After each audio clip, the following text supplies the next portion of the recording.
जय जगन्नाथ। मैंने आपको पहले ही बोला था कि मैं बहुत सारे ऐसे स्टोरीज लेके आऊँगा जो आज तक बहुत कम लोगों को पता है या फिर पता भी नहीं है बहुत जन को बोला जाए तो।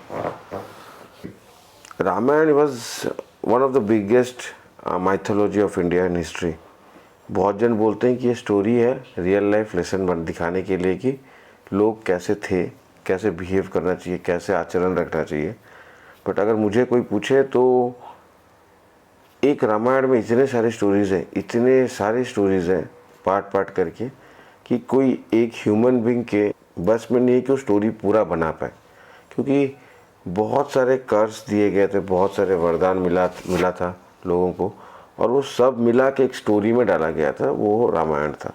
Same goes for Mahabharata. देखिए, रामायण में अगर देखा जाए मेन रोल, प्रमुख भूमिका राम जी का और सीता जी का है। अगर रामायण देखा जाए तो one of the biggest mythology of Indian history है, और उसमें से अगर देखा जाए it was written in 24,000 shlokas जो वाल्मीकि जी ने लिखा था। और अगर वर्ड का यूज किया तो ये 4,80,000 वर्ड यूज़ हुए थे पूरा रामायण लिखने के लिए। अगर देखा जाए तो it is 1/4 of the word used in Mahabharata. Mahabharata में जितने वर्ड यूज होते वो 1/4 रामायण में यूज़ हुआ था। अब ये जो रामायण स्टोरी बना था उसका ओरिजिन भी एक अभिशाप से ही हुआ था। ये बहुत कम लोगों को पता होगा कि रामायण का जो ओरिजिन है वो एक अभिशाप से हुआ था। क्यों विष्णु जी ने राम बनकर पाताल लोक पे, पृथ्वी पे जन्म लिया था, अवतारे थे, ये सब बहुत कम लोगों को पता। और ये अभिशाप था जो नारद जी ने दिया था विष्णु जी को। बट ये अभिशाप दिया किस लिए था, वो एक बड़ा क्वेश्चन है जो बहुत लोगों को नहीं पता है। एक बार क्या हुआ, नारद जी बहुत सुन रहे थे कि तपस्या करके बहुत सारे वरदान सब पा रहे हैं, तो वो डिसाइड किया कि वो जाएंगे और तपस्या करेंगे जाके हिमालय में। तो वो एक सुइटेबल प्लेस जहाँ पे बहुत सारे चेजेस आके पहले तपस्या किया करते थे, वहाँ पे जाके वो बैठ के तपस्या शुरू कर दिए। अब वो सालों सालों तक तपस्या कंटिन्यूस कर रहे थे। तो जैसे करने लगे तो इंद्र भगवान को बड़ा डर लगने लगा कि अरे ये इतना तपस्या क्यों कर रहे हैं। वो तो ऐसे भी भगवान थे, उनके पास तो पावर और था, सब था, सबसे ब्राह्मणों में सबसे श्रेष्ठ है वो। फिर वो तपस्या करके चाहते क्या है, तो उनके मन में वो संदेह उठा। उनको लगा कि नारद जी अगर तपस्या कर रहे हैं शायद से उनको स्वर्गलोक चाहिए, इसलिए कर रहे हैं। अब वो डर गए कि क्या करूं, अगर तपस्या उनका सक्सेसफुल हो गया तो भाई स्वर्गलोक मुझसे हाथ छीन जाएगा, नारद भगवान आके मेरे से पूरा सब ले लेंगे, अब मैं क्या करूँगा। तो उन्होंने इमीडिएट कामदेव को बुलाया, याद किया, तो कामदेव प्रकट हो गए। और कामदेव को उन्होंने बोला कि तू एक काम कर, आप यहाँ से जाओ, अभी नारद जी हिमालय पे पूजा कर रहे हैं, तपस्या कर रहे हैं, तो उनका आप तपस्या भंग कर दो। जैसे उनको ये बोला गया, कामदेव चले गए हिमालय पे और जाके वहाँ पे अपना हर पावर यूज़ करे ताकि उनका तपस्या भंग हो जाए। बट वो तस से मस, नारद जी को कोई फ़र्क नहीं पड़ा, कोई असर नहीं पड़ा इस चीज़ से कि कामदेव क्या कर रहे हैं क्या नहीं कर रहे। उनका हर पावर, जहाँ पे शिव जी भी अफेक्टेड थे काम जी के वार से, वहाँ पे नारद जी को 1% का कोई अफेक्ट नहीं हो रहा था। उनको कोई फ़र्क ही नहीं पड़ रहा था वो क्या कर रहे हैं क्या नहीं। और उनका पूरा कामदेव का हर पावर पूरा बर्बाद जा रहा था, बेकार जा रहा था।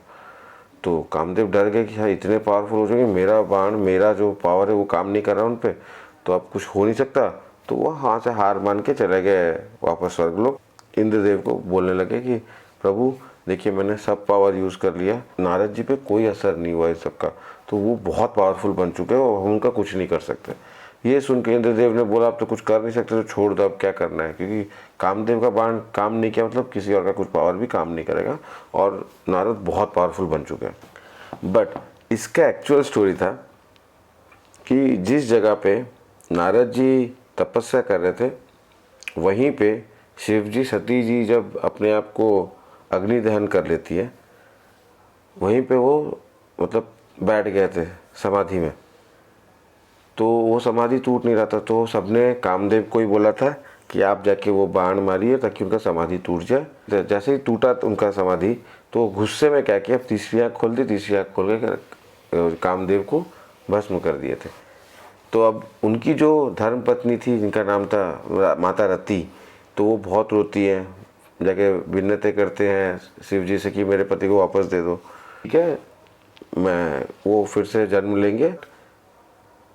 जो उनको भस्म किया गया था, तो उनको शिव जी ने अभिशाप दे दिया कि इस जगह पे कामदेव का कोई भी चीज़ पावर काम नहीं करेगा।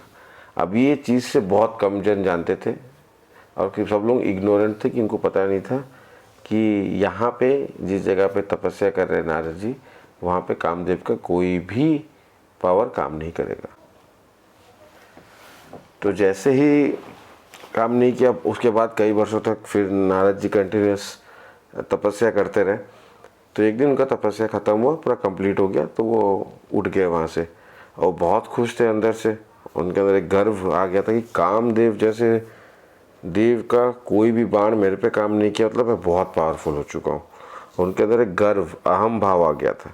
तो वहाँ से गए ब्रह्मलोक में जाके ब्रह्मा जी से बोले कि मैं ऐसा ऐसा तपस्या कर रहा था, कामदेव आया था, उनका कोई बाण में काम नहीं किया, मैं बहुत बड़ा पावरफुल बन चुका हूँ। तो ब्रह्मा जी सुने, और वो सब जानते थे, तो वो हंस दिए, कुछ बोले नहीं। फिर वो गए शिवलोक में जाके बोले प्रभु मैं आपका सबसे बड़ा भक्त हूँ, बट मैं इतना पावरफुल बन गया, कामदेव का मुझे कुछ काम नहीं करा, तपस्या करा था, उनका कोई बाण काम नहीं किया। तो शिव जी भी सुने, शिव जी और हंस दिए, कुछ बोले नहीं। फिर विष्णु लोक गए, विष्णु लोक में जाके वही बोले कि प्रभु देखिए मैं आपका सबसे बड़ा भक्त, बट मैं इतना पावरफुल हो चुका, कामदेव का कोई भी बाण मेरे पे काम नहीं किया, और मैं तपस्या जो करा था वो सक्सेसफुल हो गया। तो ये सुन के प्रभु विष्णु भी खुश हो गए, कि हंस दिए, क्योंकि वो भी जानते थे कि ये कोई पावर नहीं था, उस जगह पे कामदेव का कोई भी अस्त्र शस्त्र कुछ भी काम नहीं करेगा। तो अब अहम भाव बहुत बढ़ चुका है, अब इस अहम भाव को तोड़ना था। तो विष्णु जी ने एक माया रचा। माया क्या था, जिस रास्ते से, जिस मार्ग से नारद जी जा रहे थे, तो उसी मार्ग में एक बड़ा सा सिटी उन्होंने बना दिया।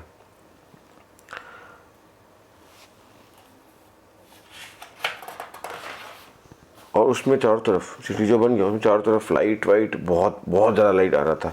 इतना सुंदर लग रहा था सिटी कि नारद जी जब ऊपर से जा रहे थे, और वो बिना रुके बिना देखे वहाँ से जा नहीं पाए, उनको इतना सुंदर लगा। वो क्या किए, जो जा रहे थे ऊपर से, तो नीचे आ गए, सिटी में पहुँच गए।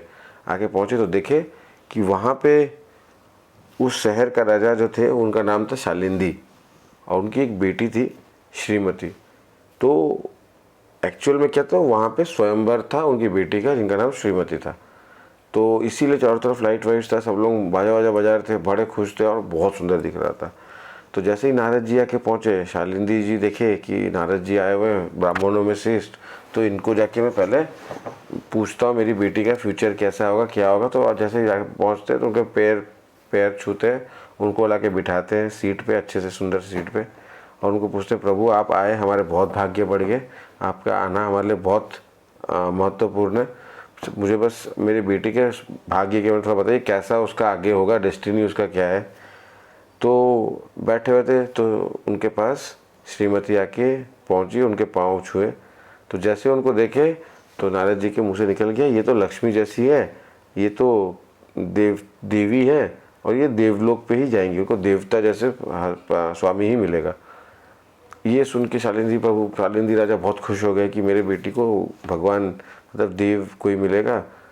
अब उनकी बेटी इतनी सुंदर थी कि नारद जी को बड़ा मन किया उनसे शादी करने का।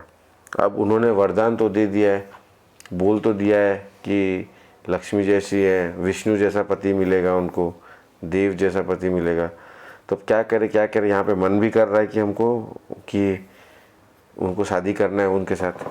तो अब क्या करेंगे नारद जी, सोच सोच के वो चले गए विष्णु लोक। विष्णु जी से बोले, भगवान से बोले कि प्रभु विनती है कि मेरे को बड़ा मन है कि मैं शालिंदी जो राजा है उनकी बेटी जो श्रीमती है उनसे विवाह कर पाऊँ। तो मैंने उनको वरदान दे दिया, उनको पति विष्णु जैसा मिलेगा, तो मुझे हरिमुख दे दीजिए। अब हरिमुख, हरि संस्कृत में मतलब वानर भी होते हैं। तो जैसे ही उन्होंने बोला हरिमुख दे दो, अब माया तो उनका ही था, तो उन्होंने तथास्तु बोल के उनको हरिमुख दे दिया। तो वो बड़े खुश हो गए, हरिमुख मतलब उनको हरि जैसा मुख मिल गया है। और अगर देखा जाए पूरा फुल बॉडी विष्णु जैसा है, बट मुंह वानर जैसा बन गया था। तो वो जाके फिर स्वयंवर में बैठ जाते हैं, जहाँ पे राजा बैठा करते वहीं पे जाके बैठ गए शादी के लिए। और श्रीमती जो थी उनकी बेटी वो आई, आके वो वरमाला लेके आई है, क्योंकि स्वयंवर में क्या होता था, राजा सब बैठते थे राजकुमार, और जो राजकुमारी होती थी वो आती थी, जो जिनको पसंद आती थे वो उनके गले में वो वरमाला डाल के उनसे शादी कर लिया करते थे। तो नारद जी भी वहाँ बैठे हुए थे, और उसी सभा में विष्णु जी भी एक राजा बन के आए हुए थे, तो वो भी बैठे हुए थे राजा बन के। तो श्रीमती आती है नारद जी के पास, वहाँ पे रुकती है, वो देखती है उनकी बॉडी से पूरा ग्लो आ रहा है विष्णु जी का, क्योंकि उन्होंने तो मांगा था विष्णु जैसा बन जाओ, हरि जैसा बन जाओ, तो वो बन गया, बट मुंह उनका वानर जैसा था। तो थोड़ी देर श्रीमती वहाँ पे वेट करती है, फिर वहाँ से चले जाती है, उनको वरमाला डालती नहीं है। तो ये भी बहुत कन्फ्यूज है ऐसा क्यों हुआ। फिर वो जाती है उसी राजा के पास, जो विष्णु जी जिस राजा के रूप में आए हुए थे वहीं पे जाती है, फिर उनके गले में वरमाला डाल देती है, और विष्णु जी वहाँ पे शादी कर लेते दोनों, चले जाते हैं।